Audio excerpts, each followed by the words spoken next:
Bom dia, meus queridos, amados, amigos e irmãos. Que nós possamos, no dia de hoje, nos elevarmos aos níveis mais altos que nós conseguimos, para que nós possamos, a partir da preparação dessa equipe maravilhosa do irmão Gabriel, recebermos a luz que tanto necessitamos para compreendermos o estudo de hoje e incorporarmos em nós os seus ensinamentos. E assim, com essa bênção divina, nós possamos, Senhor, agradecer primeiramente a Deus por tudo que Ele nos proporciona, por ter nos criado, por nos abençoar infinitamente. A Jesus Cristo, nosso mestre e guia, nosso modelo de objetivo, que tanto nos deu através do seu Evangelho e principalmente do seu exemplo. Ao amado irmão Gabriel, que nos acolhe nesta irmandade de oração.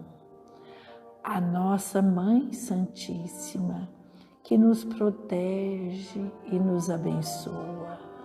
Aos nossos anjos guardiões, que nos conduzem nesta jornada.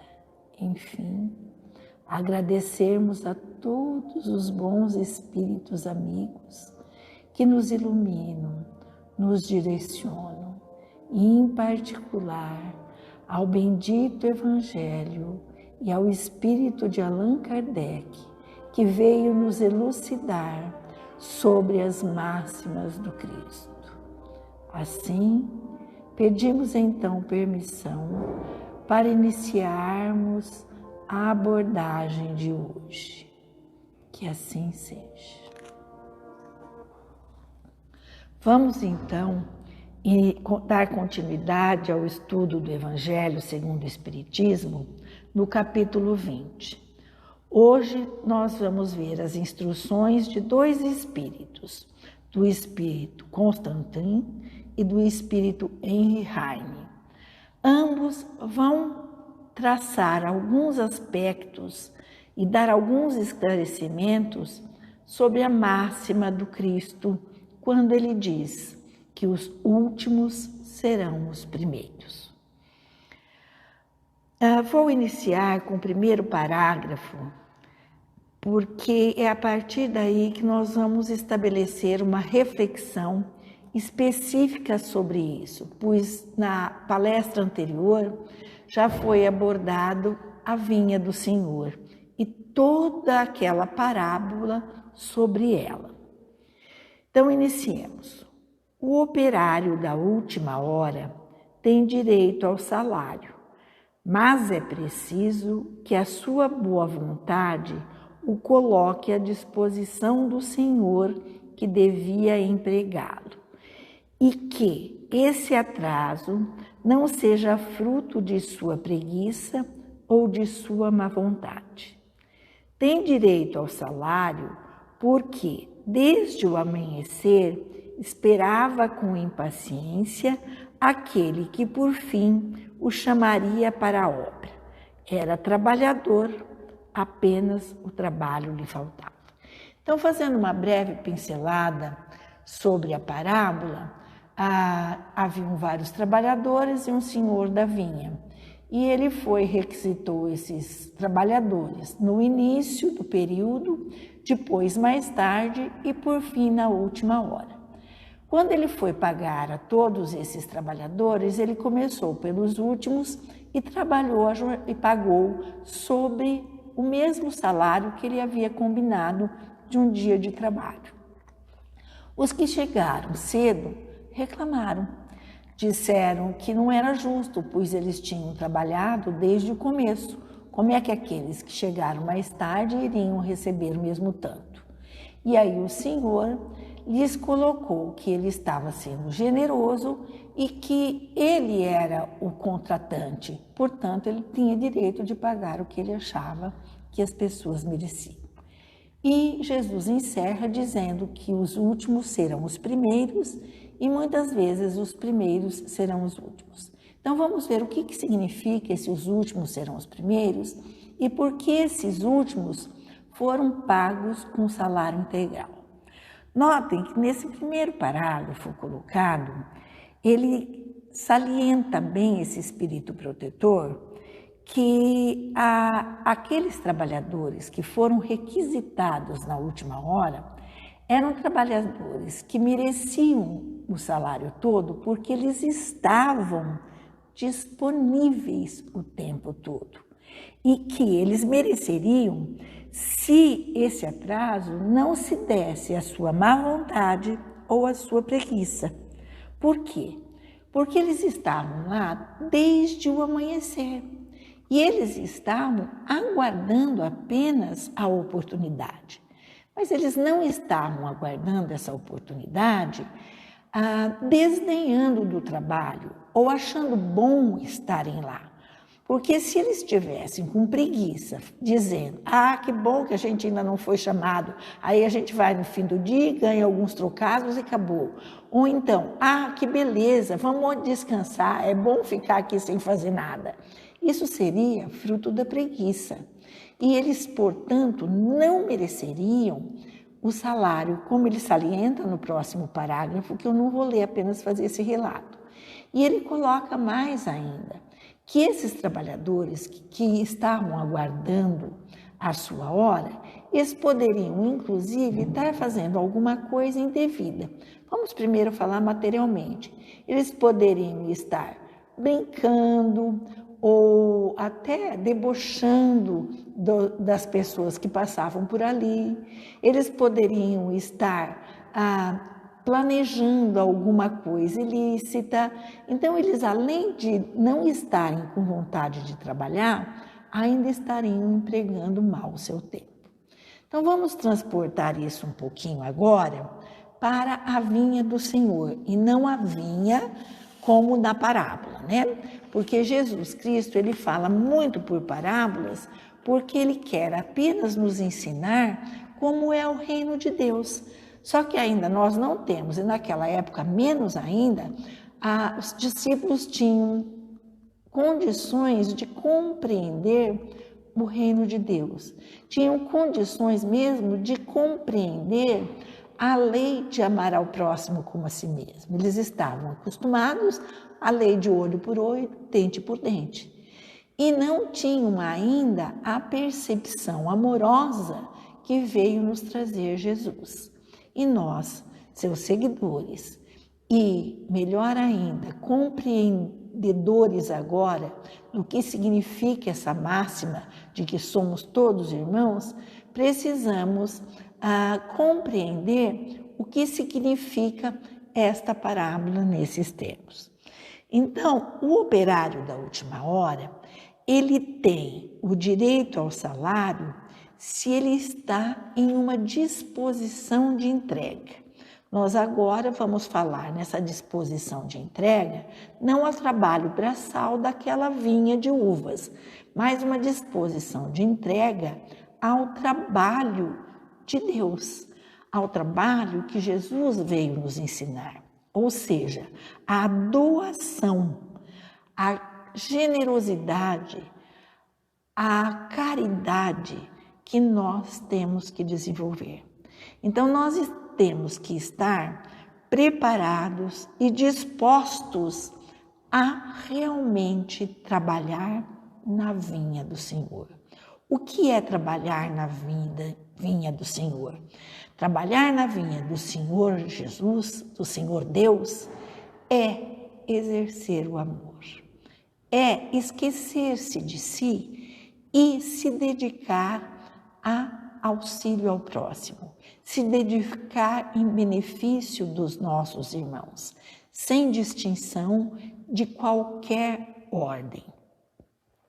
Se nós estivermos com essa disposição e na modesta espera do chamado de Deus, do chamado que a espiritualidade nos oportuniza na nossa encarnação, nós vamos receber esses chamados através dos convites e daquelas oportunidades que surgem na nossa vida, para nós assistirmos aos aflitos e levar-lhes a palavra.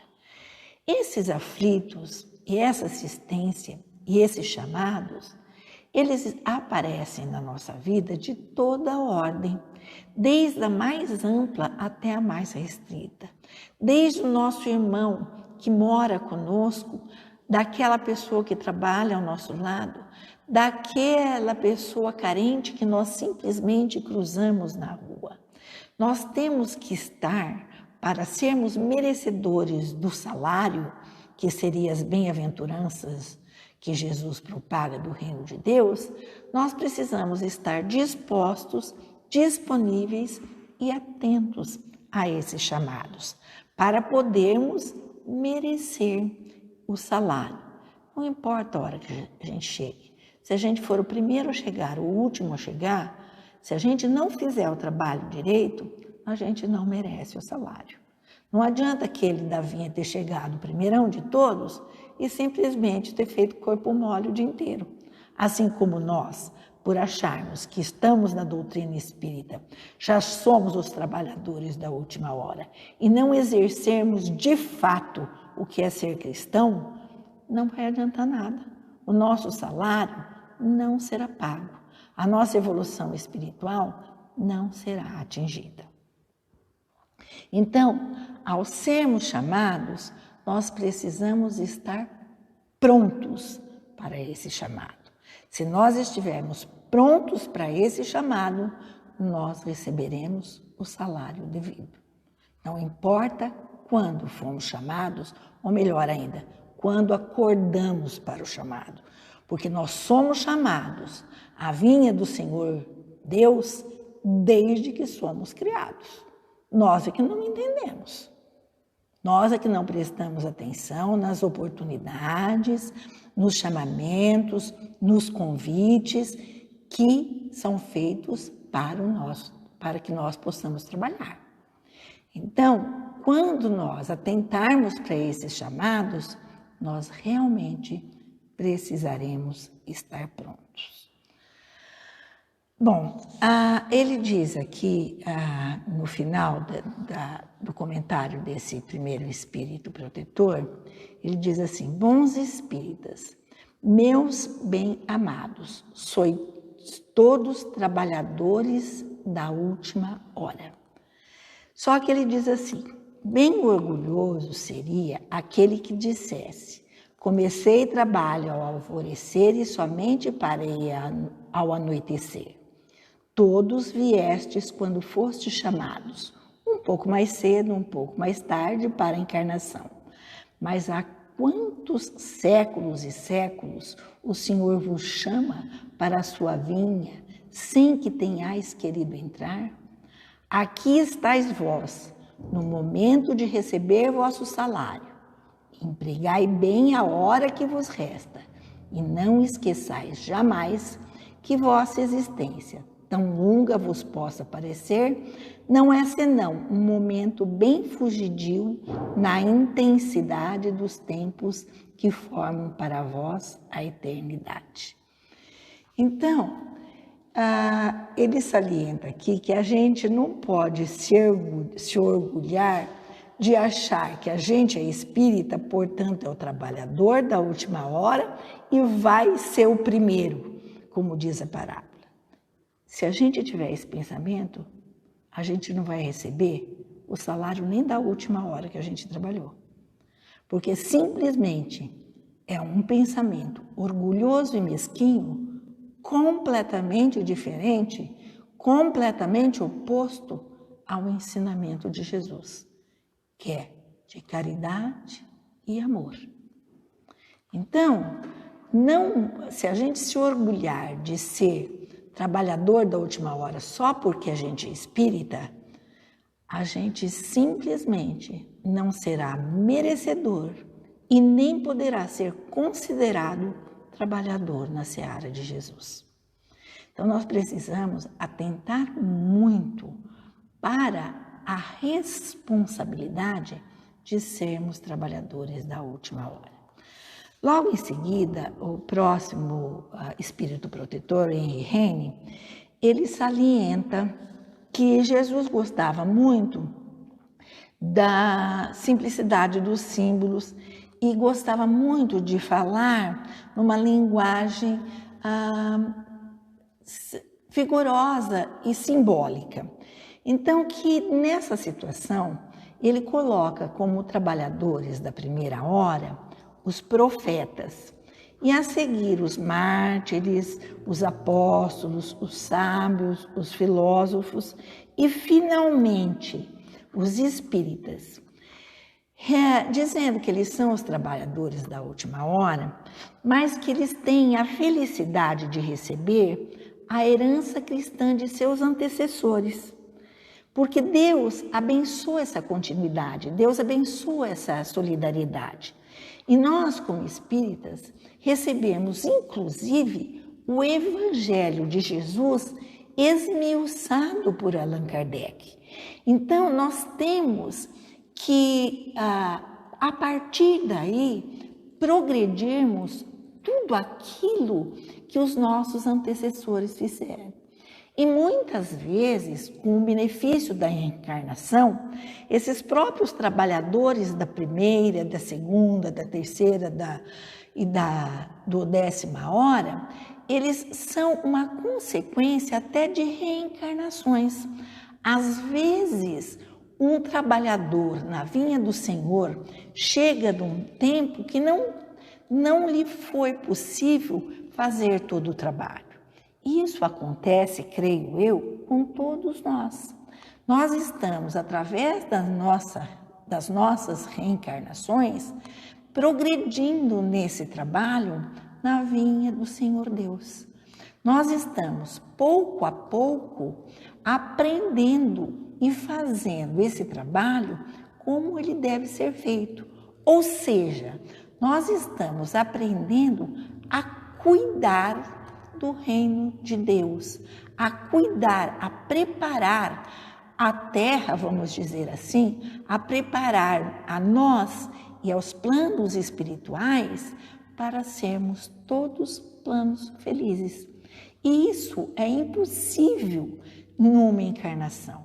Então, o nosso trabalho, mesmo que bem feito, ele é uma continuidade, porque ele nos dá esta progressão espiritual.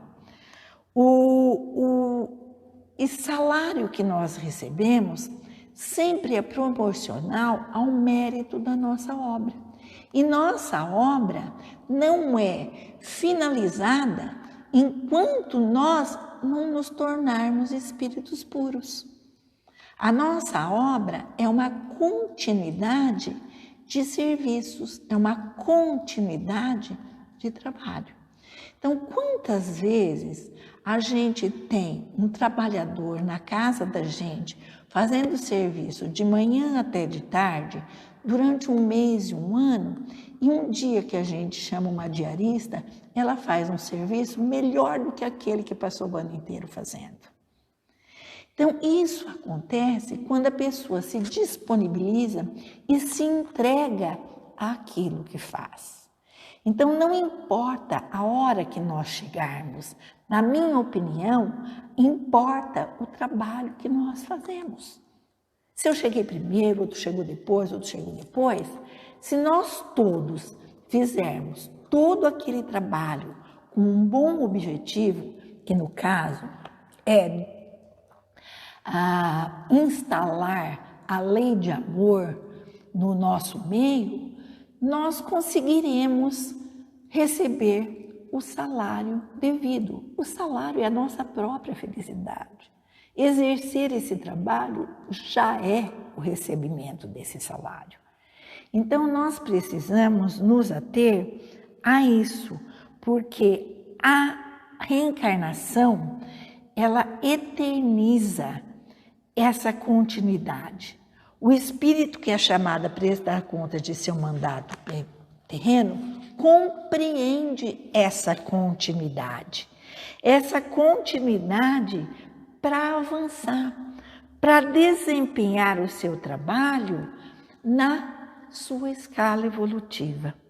Então, todos esses trabalhadores, tanto faz de que hora seja, terão os olhos fixos na profunda justiça divina e vão finalmente compreender, nós todos, a magnífica unidade que harmoniza tudo no universo, a solidariedade que religa todos os seres no presente, no passado e no futuro, e que nos liga ao passado, nos faz desempenhar o presente para alcançar o futuro.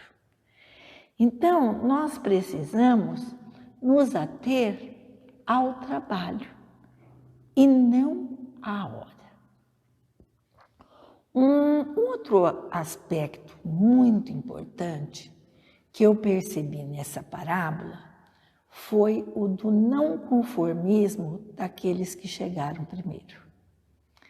Eles se revoltaram, de uma certa forma, contra o senhor da vinha, porque os últimos iriam receber o mesmo pagamento que eles. E eu fico imaginando como o Senhor é sábio. O senhor da vinha é uma representação de Deus. Deus sabia que aqueles que chegaram primeiro não estavam preparados para receber o salário. Por quê? Porque qual é o objetivo de Deus? Não é o amor ao próximo, não é a solidariedade, não é amar nossos irmãos como a nós mesmos, não é deixar o nosso egoísmo de lado e substituí-lo pelo amor e pela solidariedade. Aqueles primeiros que chegaram jamais foram solidários. Eles não pensaram em nenhum momento se aqueles últimos que chegaram ficaram lá angustiando na expectativa de serem chamados e poder ganhar o sustento da sua família. Eles não pensaram em nenhum minuto com alguma caridade, alguma solidariedade, alguma fraternidade naqueles pobres trabalhadores que ficaram lá esperando uma oportunidade para poder ter o sustento da sua família. Então, Deus e o Senhor da vinha sabiam que aquele objetivo primordial para qualquer espírito, que é o amor e a solidariedade, não estava desenvolvido naqueles que chegaram na primeira hora. Então, como a gente salientou nesse bate-papo todo, não importa a hora que chegou, importa o objetivo que fez, o trabalho que fez, se atendeu aos ensinamentos de Jesus, se atendeu à proposta da nossa evolução espiritual, se eu estou educando o meu espírito para o amor, para o bem. Isso é o que importa. Então, talvez Deus realmente tenha chamado primeiro os que eram mais egoístas, menos solidários, menos preparados para ter um tempo menor de trabalho. Eles precisavam fazer todo o trabalho, porque enquanto o trabalho é feito, no caso da vinha de Deus, esse trabalho vai ser desenvolvendo essas qualidades, essas virtudes tão necessárias para o nosso espírito. Então, nós precisamos ser chamados inúmeras vezes. Como nós que estamos aqui encarnados, nós sabemos que nós fomos chamados trilhões de vezes em nossas encarnações. E nós, inclusive, estamos aqui para, vamos dizer assim, reparar as vezes que a gente não quis atender ao chamado, às vezes que a gente foi contra o chamado, às vezes que a gente fez tudo errado, sabendo que estava fazendo tudo errado, simplesmente por não pensarmos no nosso próximo. Então, nós estamos trabalhando a todo momento.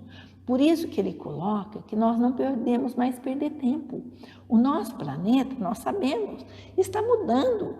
Então, se nós quisermos evoluir, nós também precisamos mudar. Ou melhor, nós temos a missão de passarmos de espíritos em prova e expiação para espíritos em regeneração, para podermos transformar o planeta de prova e expiação em regeneração. Não existirá um planeta de regeneração com espíritos que não são evoluídos. Então, é nossa missão trabalharmos para que isso ocorra.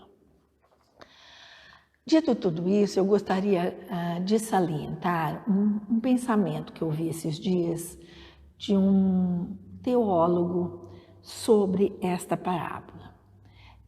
Ele diz que essa parábola, os últimos serão os primeiros e os primeiros serão os últimos, nós precisamos pensar no seguinte, que só existe um meio dos primeiros serem os últimos e dos últimos serem os primeiros. E essa forma é quando há empate. Só eu chego com o último e o primeiro chegam junto quando há um empate. E é exatamente isso que eu fiquei pensando a respeito da sabedoria de Jesus, que ele quis dizer, que todos estamos empatados se nós chegarmos ao reino de Deus, se nós chegarmos à sua lei suprema de amor, se nós aprendermos a exercer o amor e a caridade, todos estaremos iguais, que é todos os espíritos no mesmo nível evolutivo. Então, eu achei bem interessante essa saliência que ele fez. Devia ter anotado o nome, mas nem me lembro onde eu ouvi tanta coisa, mas eu achei isso muito interessante e acho que valia a pena a gente colocar, porque, no fim, o que importa é o objetivo, é a nossa linha de chegada, que é educar o nosso espírito para sermos um espírito dignos de sermos filhos de Deus. Então, nosso empenho, nossa força deve ser sempre no trabalho, para estarmos preparados, dispostos e empenhados para qualquer trabalho que surja na nossa encarnação, na nossa existência. Qualquer trabalho que seja na seara de Jesus, portanto, na vinha de Deus. Após essas colocações tão interessantes trazidas pela nossa companheira, a Ângela, especialmente sobre o fato de que quando estivermos todos juntos de mãos dadas, solidários uns aos outros, seremos tanto últimos como primeiros, ou seja, não haverá essa distinção, que é um ponto assim de muita luz. É importante a gente avaliar um elemento muito significativo, que é a boa vontade, que é também um dos pontos chaves desse texto, quando o Senhor da vinha, ele traz essa reflexão de que aqueles que estão na expectativa e que querem um trabalho, mas que não conseguiram, eles não podem ser tratados como aqueles que simplesmente não queriam nada, estavam na preguiça, só esperando a última hora para resolver o seu problema. E aí nós nos perguntamos, o que é a boa vontade? E a boa vontade nada mais é do que a vontade direcionada para aquilo que é bom. A vontade que promove o bem. Isso é a boa vontade. E onde nós todos podemos ser exemplo dessa boa vontade? No dia a dia nós temos inúmeras oportunidades, nas tarefas de ordem doméstica, em casa ajudando, no trabalho, estando à disposição para auxiliar amigos, familiares, Mas o convite de Jesus, do Senhor da Vinha, o convite divino, ele vai mais além. Essas expressões de boa vontade materiais, elas são partes pequenas ainda da verdadeira boa vontade que o convite do Evangelho nos faz. Se há um convite além, nós precisamos nos questionar nesse período de transição, para que a gente aproveite essa última hora. O que seria então essa boa vontade? Porque nós podemos estar com a melhor boa vontade fazendo algo, mas não está rendendo frutos. Então nós precisamos estar atentos para direcionar a nossa boa vontade para aquilo que é necessário. Tem até um dito popular muito conhecido, que as pessoas dizem: de boa vontade o inferno está cheio. Porque as pessoas fazem o que podem fazer da melhor forma possível, estão até com um bom sentimento, mas as consequências do que fizeram é ruim. Nós demos um exemplo numa outra conversa, é similar a uma criança que quer, com a maior boa vontade, regar uma planta, encharca aquela planta e a mata. A criança não tinha a intenção de matar aquela planta. Pelo contrário, ela estava repleta de boa vontade. Mas o desconhecimento, a ignorância diante das leis, fez com que aquela boa vontade promovesse o mal.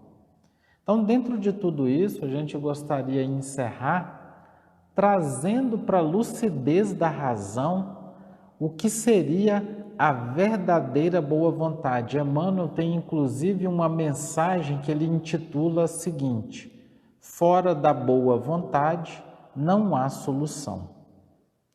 Então, a boa vontade, a vontade que promove o bem, é toda aquela medida que promove o bem da coletividade. A boa vontade é a paciência quando eu encontro um espírito que está colérico, um irmão, um colega que está muito agitado, e eu tenho essa vontade direcionada para promover o bem por meio da paciência, porque se eu decidir discutir, nós vamos promover conflitos e danos inumeráveis. Então, a minha vontade na paciência promoveu o bem. Boa vontade é quando, perante os desânimos, desilusões e tristezas da vida, eu me mantenho resistente e perseverante. Porque ao estacionar, eu me torno inútil. Todas as vezes que eu sou perseguido gratuitamente, eu sofro maldades sem necessidade, se eu desço ao movimento de reação, nós vamos promover resultados imprevisíveis. Se o meu objetivo de vida é reagir, me defender a qualquer custo, o que seria uma vontade que levaria ao bem, à boa vontade? É o perdão e a compreensão do estado daquele espírito, do tempo daquele espírito, e o silêncio diante das agressões e da violência do outro.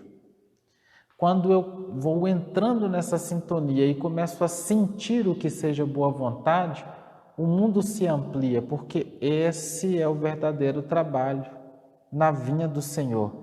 Essa é a vontade direcionada para o bem, a vontade direcionada para o que é bom.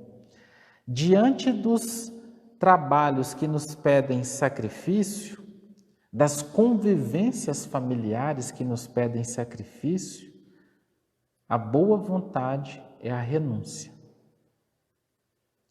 Porque se eu abandono aqueles que precisam do amor, pelo fato deles ainda serem pessoas que, por não compreenderem essa lei divina da paz e por conta disso serem indivíduos que tornam a convivência complicada, dificultosa, uma convivência que nos suga energia, se eu simplesmente abandono essas pessoas, eu estou dizendo para a espiritualidade maior o seguinte: olha, o dia que eu também estiver com dificuldades, o que eu espero de vocês é que vocês me abandonem. E olha que interessante como a Ângela nos colocou. A parábola é para todo mundo chegar junto. Agora vamos pensar, já imaginaram se todo mundo tivesse pensamento, vamos chegar juntos de mãos dadas? Nós não teríamos mais dificuldade no mundo. Porque nós deixaríamos de lado esse movimento doentio do orgulho e da competição. Eu preciso ser mais, eu preciso falar melhor, eu preciso chegar primeiro, eu preciso ter mais dinheiro, mais poder, mais beleza. Todas essas competições que geram as aflições, tormentos, ansiedades e sofrimentos que nós estamos colhendo agora. Mas se a gente decide caminhar junto, lado a lado, de mãos dadas, um respeitando a dificuldade e o tempo do outro, essa vontade do nosso espírito em agir assim, na paciência, na renúncia, no perdão, na compaixão, na resignação, essa vontade, esse desejo, esse movimento de caminhar assim que vai promover o bem. Isso é a boa vontade. E aí, diante de tudo isso, se o insulto nos surpreende, nós conseguimos praticar a boa vontade do silêncio, sem cair em desespero. E se a prova bate à nossa porta, que toda prova é uma oportunidade bendita para a nossa regeneração interior, eu não entro numa sintonia de questionamentos, de perda de fé e de revolta. Eu me entrego à vontade boa de continuar lutando e de acreditar. Essa é a grande questão que nós precisamos deixar firmes em nosso coração, porque a boa vontade é um grande exercício de fé e de entrega. E a grande boa vontade do Espírito é o sentimento voltado para o bem, a vontade boa. A vontade boa é o sentimento sublimado no amor. Isso é tão profundo para todos nós, que se nós realmente tirarmos as vendas dos olhos, os tampões dos ouvidos, nós perceberemos que o convite para trabalhar na vinha do Senhor é ininterrupto. Todos os dias nós somos convidados a exercer a boa vontade, na paciência, na renúncia, no silêncio, na indulgência, na compaixão, em tudo. Fica esse convite para que a gente possa realmente aproveitar esse período de transição e fazer valer a boa vontade. Porque, como nos coloca Emmanuel, sem boa vontade não há solução. E numa outra mensagem que Emmanuel nos traz, a única forma de eu alcançar a luz e a paz é pela boa vontade, porque a boa vontade é o alicerce de qualquer virtude do espírito. Sem ela, é impossível o espírito alcançar o reino de Deus. Não tem como. Toda e qualquer virtude, ela se inicia no exercício da vontade que leva ao bem.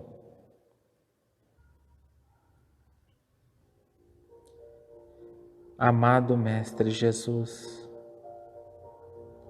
Mestre querido, nós lhe agradecemos por termos a oportunidade de conhecer com tanta clareza essas verdades que Jesus trouxe até nós, por meio desse portal de luz e de entendimento que é a doutrina dos Espíritos. Agradecemos a cada um desses irmãos encarnados e desencarnados, que tanto se dedicam, tanto se esforçam e tanto renunciam para trazer até nós essa jornada de luz, esse caminho tão reto e tão direcionado para a paz. Queridos irmãos, que essa luz do Evangelho possa mais do que nunca ecoar em todos os corações e insuflar todos os homens para que a boa vontade, a vontade direcionada para o bem, se fortaleça ainda mais e sejamos todos nós instrumentos benditos para sermos o exemplo do Evangelho, não pelas palavras, mas pelas atitudes, pelos pensamentos e pelos sentimentos, no bem e no amor. Sê conosco, Mestre querido Jesus, diante de todos os desafios, para que nas horas mais duras e mais complicadas, consigamos elevar o nosso pensamento em oração às psicosferas maiores e em sintonia com os irmãos de luz, tenhamos a força, a vontade para vencer as nossas más tendências e agirmos no bem e no amor. Que seja feita a Tua vontade em nossas vidas e em nossos corações, que assim seja.